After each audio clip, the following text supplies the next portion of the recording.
Hello and welcome to July's interview edition of the Organic Gardening Podcast. I'm Fiona Taylor, and this month I'm talking to horticulturalist, TV producer and garden consultant Kate Turner. Kate has worked behind the scenes on BBC's Garden Rescue, ITV's Love Your Garden and BBC Gardener's World.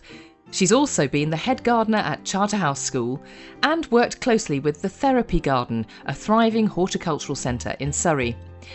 Kate also helped to bring together an Army Wives gardening club, which went from strength to strength, and they went on to create a medal-winning garden at the RHS Hampton Court Flower Show. Kate visited us in the spring at Garden Organics HQ in Ryton, just outside Coventry, and as she and I walked round our garden, I asked Kate how her gardening journey began. It's a lovely sunny afternoon here at Ryton Organic Gardens, and I've been joined by Kate Turner. Kate, welcome to Ryton. It's brilliant to have you here. What a lovely afternoon we've got. Oh, goodness me. Thank you, Fiona. I'm so pleased to be here, and what a glorious day. And I've not been here before, and I'm just so excited that I'm here today. It's just looking beautiful. Thank you very much. Well, we're standing by the National Comfrey collection here, which we hold, one of 3 collections that we hold. So that's a good place to start. I mean, are you an organic gardener? I am definitely an organic gardener. Since I started about 25 years ago, I kind of wanted to know more. I knew I didn't want to use any pesticides. And I just started composting. That was my first thing, home composting. First year I tried it, we had a lot of rats. So I kind of thought I need to look into this a bit more. I have worked, the first big garden I was head gardener of, they weren't organic because it was a massive school. So it was all sports fields and it was just spray everything. And that really made me think, no, scorched earth policy is not the way for me. So I tried with the gardens to be as organic as possible, but it was very hard when, each garden kind of opened up onto a sports field. But I knew for me, that's the way I wanted to go, definitely. Well, opposite the Comfrey collection are our compost bins. We probably ought to just dispel the rat rumour straight away. Yes. So how did you deal with that? And how did it come about? Well, to be fair, I was living in a kind of a tight property within a public park, almost next door to the cafe. So I think whatever I did, there were going to be rats in that area. But I did the classic thing of just not layering it properly, not putting enough brown in. And also I think my partner at the time was putting in cheese and things like that, and I kind of find that out a bit later. Okay. So it was just really stripping it back again, letting it breathe a lot, having a separate, had a go with bokashi for all the kitchen waste. Now the council takes all the food waste, so that's really good. But it was just learning. And once you learn and get enough airflow and not get it too wet, it's absolutely fine. But I think the main thing is just don't put any food, kitchen food, on your compost. It's only raw peelings, isn't it? Yeah, so cauliflower leaves and onions, potato peelings, anything like that. I mean, you're probably going to get mice, but mice will go absolutely anywhere, and I love mice anyway. Also the odd slow worm usually get, and maybe even a grass snake. But who doesn't love those? Yeah, I've never had a slow worm in my compost, and it's a bit of an ambition actually of mine, I have to say. I think they are absolutely extraordinary, aren't they? No, but a grass snake can give you a bit of a scare though. If you don't know it's there, they move quickly. Yeah, we're walking through now into the food growing area, right, here at Ryton. Tell me what got you into it in the first place. Do you know what? It's not like so many people, I used to follow my granddad round his allotment, or my mum would grow flowers for the garden. My parents had a lovely garden, but never that interested. Neither was I. I wanted to be an actor. I wanted to be a circus performer. But long story short, got into my 20s, wasn't happy with life, moved to Scotland, got into a bit of rhododendron bashing, things like that, just got outside, which I'd never done before, really. And I was told I couldn't have children. And that kind of knocked me back. And so I decided, well, I'm going to have a go at growing. If I can't grow children, I'll grow plants. And literally, I got a job as a park keeper in Brighton, just to kind of decide where I was going to go next, and fell in love with it. Became a head gardener, worked on Gardener's World, and then started up a community garden, worked on garden rescue. So I've done a bit of everything, really varied career. But that's how it started, that kind of need to nurture and grow. But Yeah, I do have a son, a 21-year-old now, so that was came out of the blue. that's amazing, isn't it? Power of gardening. In your career, you said you've done quite a bit of behind the scenes telly work. So tell us a bit about that. That sounds fun. Well, do you know what? It was one of those things. When I had my son, I realised that when he was about 3, it was when he was about 3, he didn't need me anymore too much. So there was a job going for a horticultural runner for Gardener's World, and I'd done a bit of TV work in my previous life, and I kind of knew that actually being a runner meant making a really good cup of tea and looking after the presenters. So I got the job, and just from then on, I kind of did a few more bits, and one of my jobs was project manager for a wildlife special for Love Your Garden with Alan Titchmarsh on ITV. And then with the same production company, I was project manager for a new series that was starring Charlie Dimmock, a bit of a comeback for her, so called Garden Rescue. And actually, that's been 10 years that we did that first series, and it's still going. And I can't believe it, because it was a real low budget kind of afternoon thing, and it's become so popular. Yeah. So that I feel quite proud of that. Behind the scenes is quite stressful. You have very little time. So when, we say we've got 2 days to build this garden, that is all we've got. And usually we've only got the presenters for 1 day. We have to do a lot of the prep before they come. So that rushing around, it's not fake. Yeah, it's real. It's real. I mean, there's a lot of inspiration that can be derived from makeover shows, isn't there? And I think that's definitely would fall into that category. And I'm very much the ground force generation. I thought, oh, gardening is possible. I can in a weekend make a difference in my garden. But I think now, once people have kind of got the bug, we kind of need to slow it down, don't we? Absolutely. I mean, the thing is, with the makeover shows, it is all instant, because that's the money shot. That's kind of what people want to see. They want to see those gardens suddenly. They want to see them big, mature trees planted. But you and I know that gardening needs to be slow.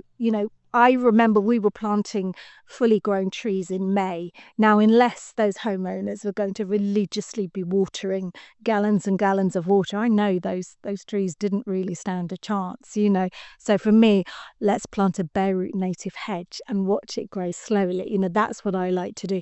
But it's sowing those seeds early on, isn't it? Getting people interested in gardening and seeing what they can do, and then hopefully build from there. But I would love there to be a show that is a bit more slow gardening as well, to counteract some of these instant quick fixes that we see on telly. And I know I'm part of that, but it certainly is good for garden centres. So to me, that's good for gardening if we can get people out there. And I think the shows are now, you see a lot more biodiversity in especially within garden rescue. We're always building mini beast houses and talking about bare root. And I think Ara Anderson was a presenter for one of the series or a few of the series, and I know she's all very much about biodiversity. So I think they're going the right way. But yeah, we need to slow it down, but it's not what people want to see. In terms of your own garden knowledge, I mean, you're well qualified, hugely well qualified, hugely experienced. How do you go about sharing that, and what do you think? Where do you think the gaps are, in knowledge generally amongst the population? I think it's back to basics. It really is. I think you watch a garden makeover show and you think, oh, I'm going to do that. And you go out and you don't think about what soil you've got. You don't think about what that plant needs. You just think that looks nice. So I think it is stripping it back to basics. And for me, that always starts with the soil. And I know it's not the sexiest thing, but we must be able to find a way to make it sexy, is soil. It's all that foundation of soil. and just the basics. I've recently started doing series on Instagram about seed sowing, and the questions people ask me, it really shows you that knowledge isn't there of how things grow, and people don't know what germination means. So I think us gardeners who've got that knowledge, although you never stop learning, goodness me, need to strip it back a bit and maybe not be so snobby about it and just be a bit more educational and take it slower. But for me, it all starts from the soil. Okay, so let's talk about the soil then, because I couldn't agree more. If you've perhaps just recently moved into a house, and you don't know anything about the soil, how do you go about sort of, establishing a bit of a baseline? That's quite a tough one because so many people are, like we've talked before, are buying new build houses, and those new build houses are usually, the lawns are just hiding rubble and compacted soil. So often that's really, really bad. But what you want to do is test it. The RHS website has some great information. Your website has some great information about what to do with your soil.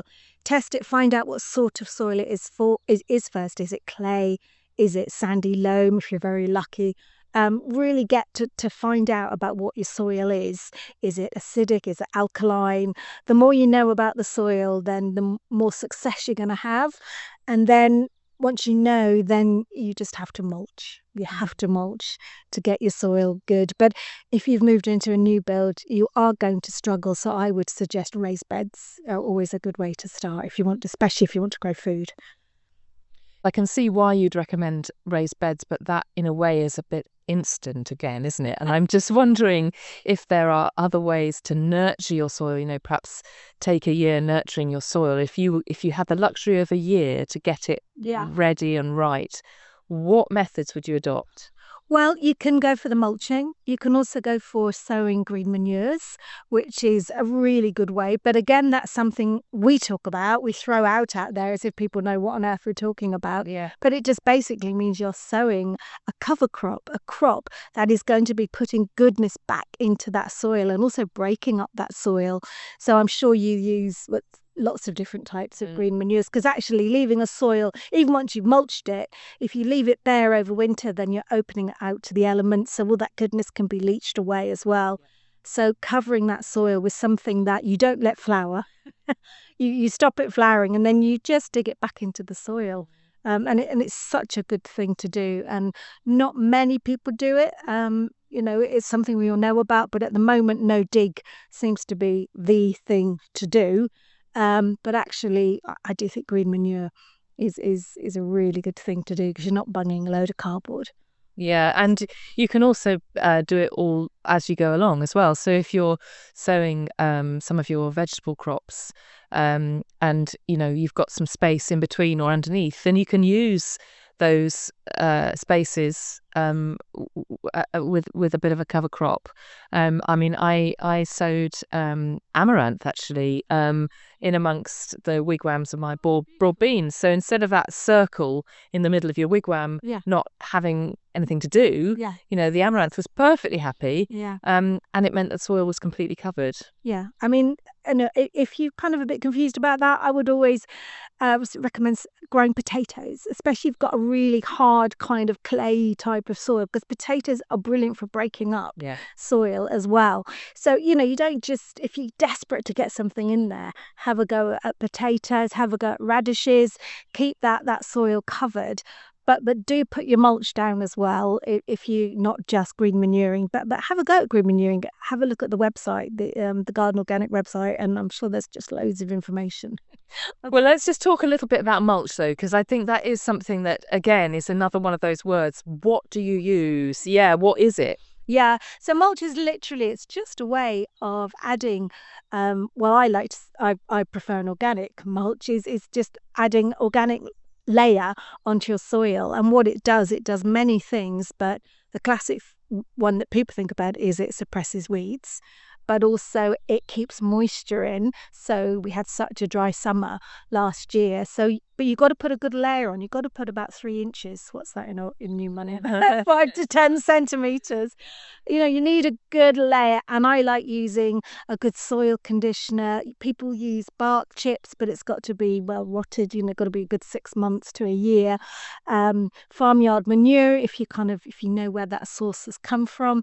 Mushroom compost, all sorts of different things. But if you've not got a ready supply, it can be quite expensive people will end up buying bags of compost, which is kind of getting away from the whole point. A lot of companies do sell mulch, soil conditioner, topsoil, bark, manure, but that can end up costing you. So, you can look around for companies that sell big bulk bags.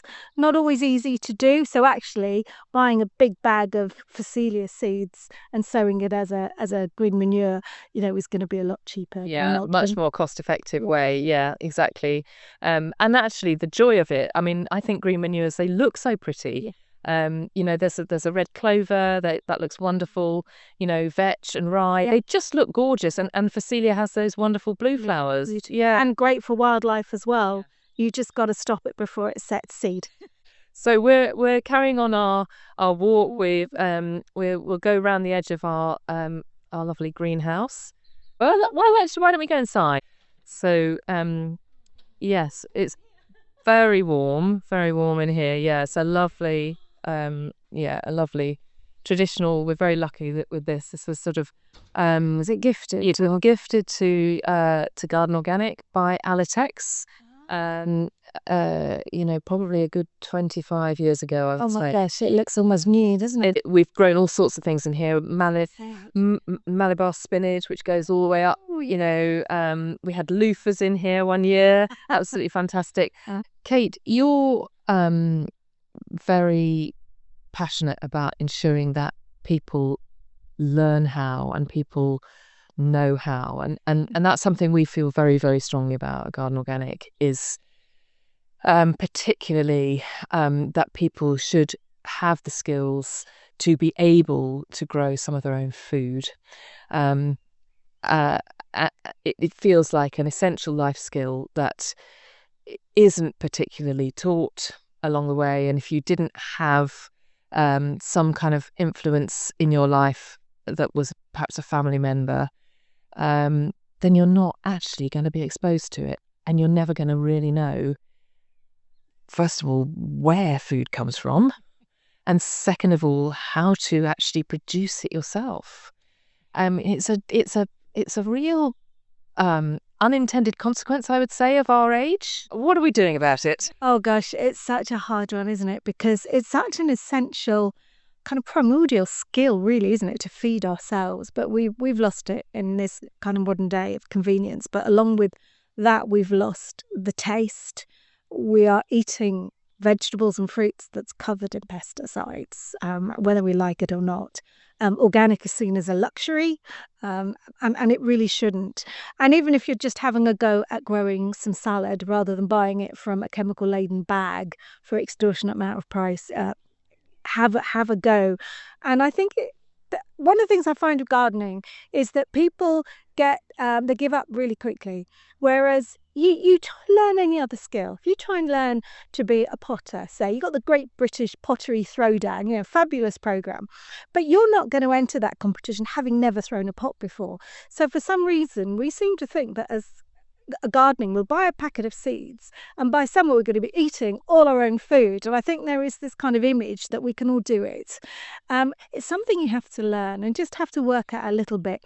But I used to run a community teaching garden, and I still always remember just the faces of, and I had 4-year-olds, under 4-year-olds coming, pulling out a carrot, and just that joy and just that surprise that this is actually what it looks like, rather than cut up little batons from a McDonald's pack, and just that absolute amazement and the joy that children get from digging up potatoes. It's buried treasure, isn't it? So I think teach your children, make it fun, but you don't have to have a massive garden. I mean, I do love Gardener's World, but the problem is Monty Dunn has a massive garden. He also has people to help him behind the scenes.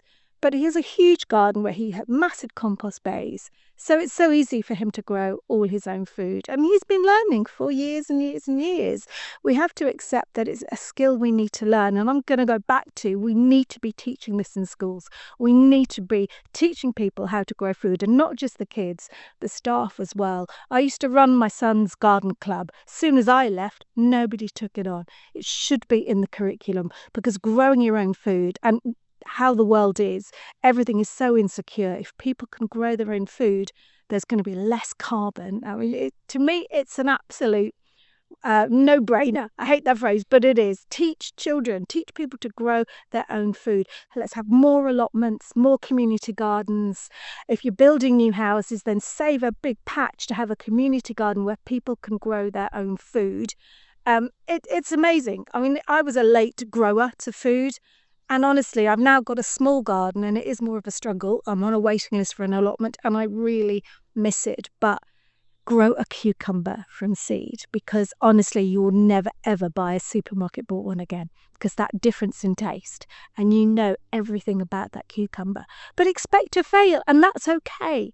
Just learn a bit, but have fun. Start with something simple. Tomatoes aren't that simple. Instagram will believe you to think it's really simple to grow loads and loads of tomatoes.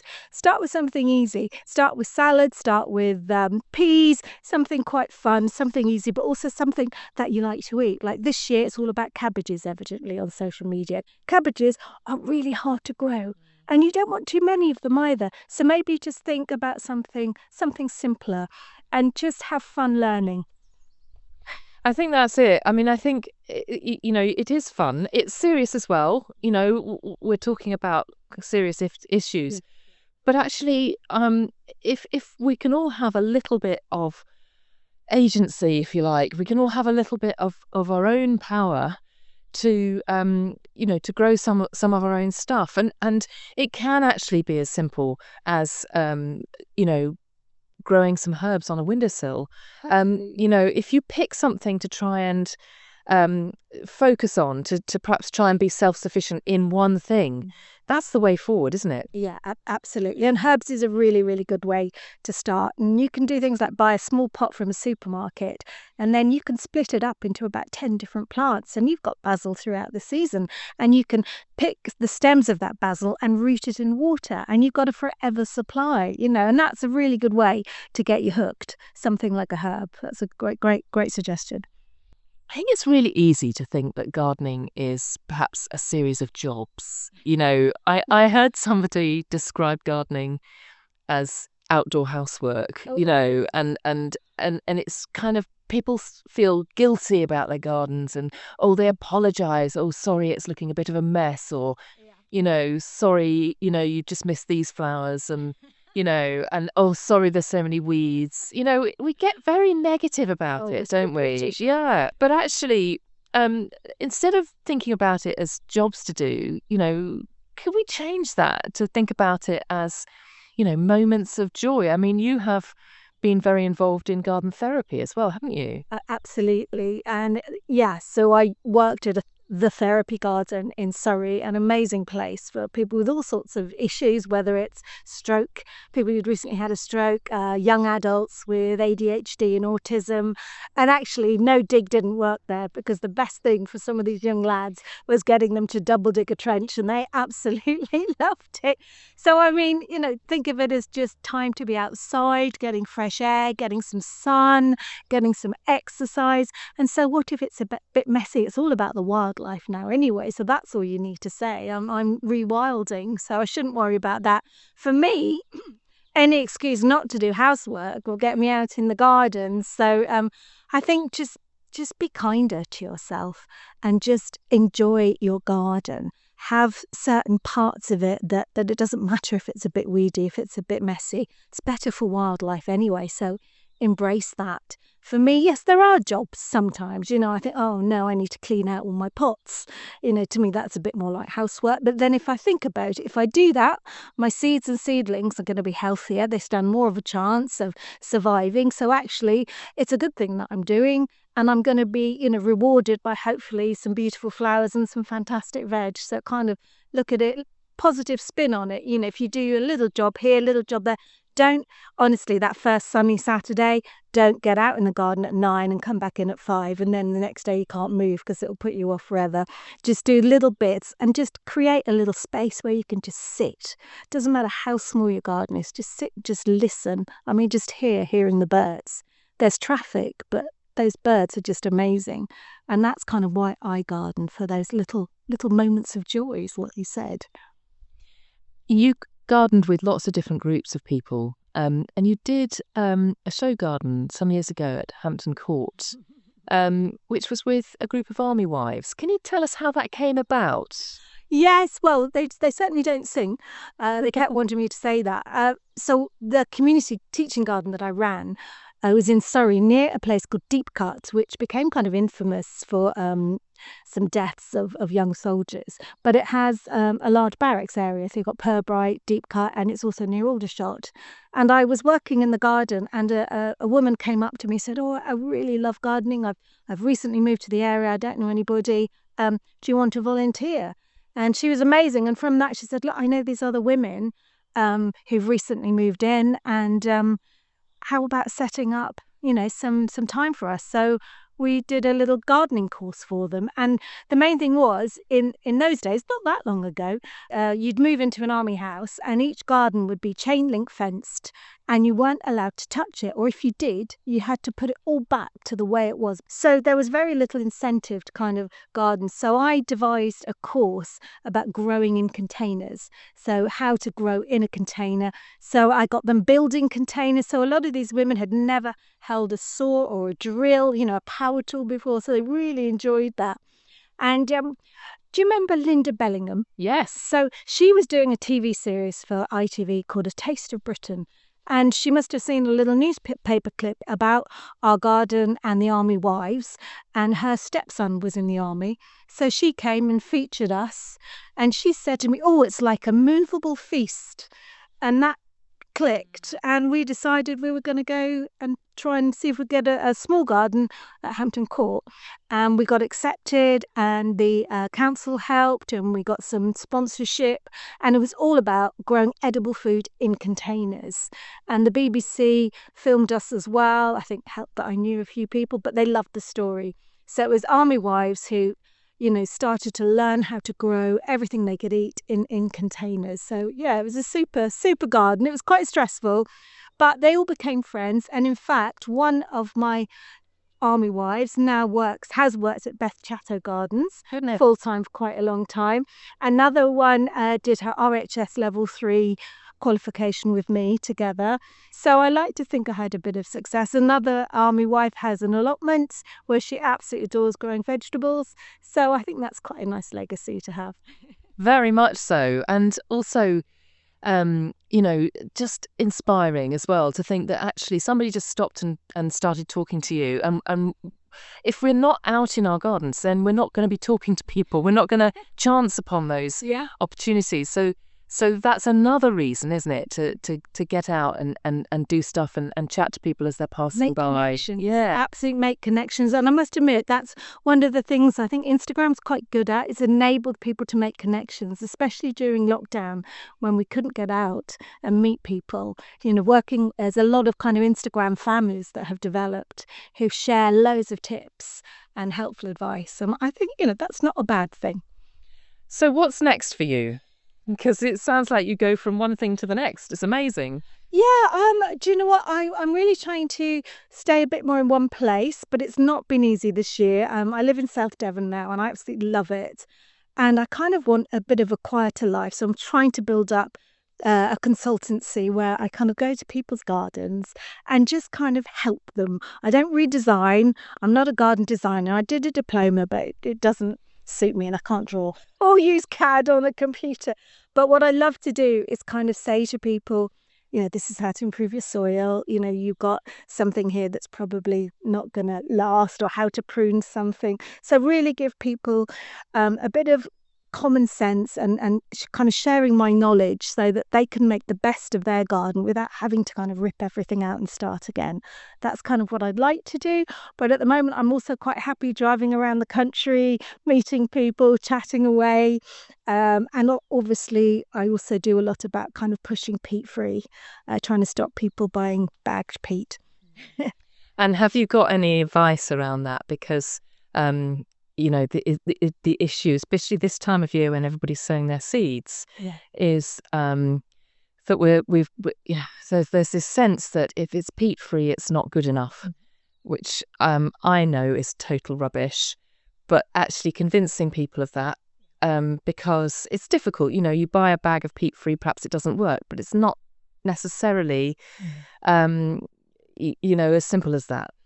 Yeah, I mean, you say, unfortunately, there is some rubbish out there, and that's one of the problems. We were told there was going to be legislation, a ban on using peat in bagged compost, and we're still waiting for that. And, you know, because that was going to happen, a lot of companies have spent millions investing in peat-free composts. And now what's happening is people are importing really cheap peat from abroad, namely the Baltics, and now Ireland again, I think. And so selling really cheap bags of peat. So it's really hard to compete. I think people just need to learn to garden a little bit differently. So the main thing is watering, is that peat-free will often look dry on the top, but it's actually really, really moist underneath. So check your watering. We've always been taught, you know, give everything a really good drench, give everything an amazing soak, you know, stand there and water.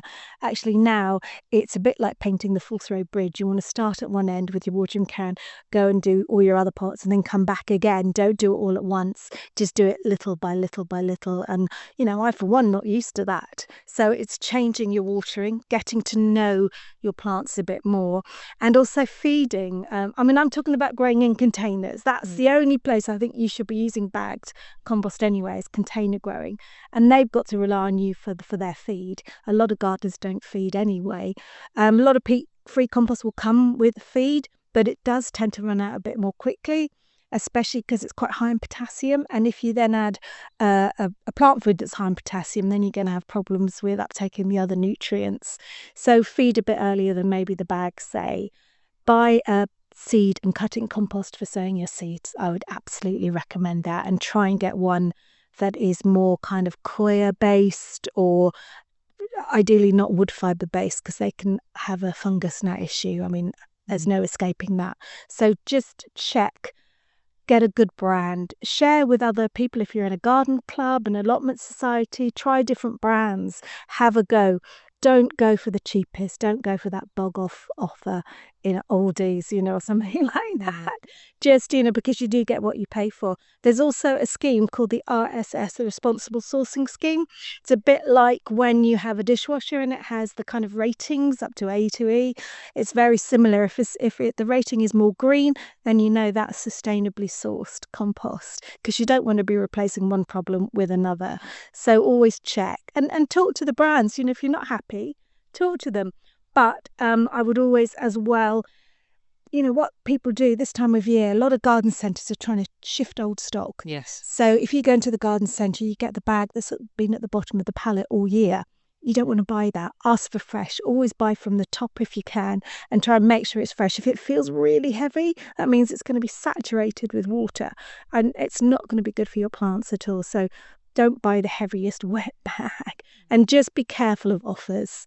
Just ask. Don't be afraid of asking at your garden centre as well. You know, people will pay £35 for a lovely David Austin rose and maybe another 30 for a beautiful pot, and then go and buy the cheapest compost. You know, that compost is the foundation for your plant to grow in. So don't blame the compost for when your plants don't do well. So think about that. You know, you're going to pay 60 quid for a plant and pot, pay a little bit more for a good compost. Comes back to the soil again. Always. It's the foundation of life, you know. So buy a good compost. Feed. I mean, I know obviously, well, I presume you use your comfrey to feed your plants, but we can't all grow comfrey. If you can, I always recommend an organic seaweed. I think that's a great feed. But, you know, you're growing in a container, it's not going to upset the soil microbe in your garden. So use whatever feed you like to use, whether it's a granular or a liquid, and just keep an eye on your plants. But it's get that watering right. That's the main thing. And just get to know your plants again. Now, what's not to love? Thanks so much to Kate Turner for joining me on the Organic Gardening Podcast. If you've enjoyed listening, please recommend us to a friend or leave us a review on your preferred podcast app. We're trialling more regular uploads for the Organic Gardening Podcast, and we would love to know what you think. Please get in touch via email. That's podcast@gardenorganic.org.uk. Or you can find us at Garden Organic UK on Facebook and Instagram to send in your feedback. Our Growers Against Glyphosate campaign is still live. We've got over 4,000 signatures, but we've still got a way to go until we hit our next milestone. You can sign the petition and write to your MP by visiting our website gardenorganic.org.uk/Growers Against Glyphosate. All that's left for me to do now is to thank Kevin MacLeod for the music, and we'll see you next time.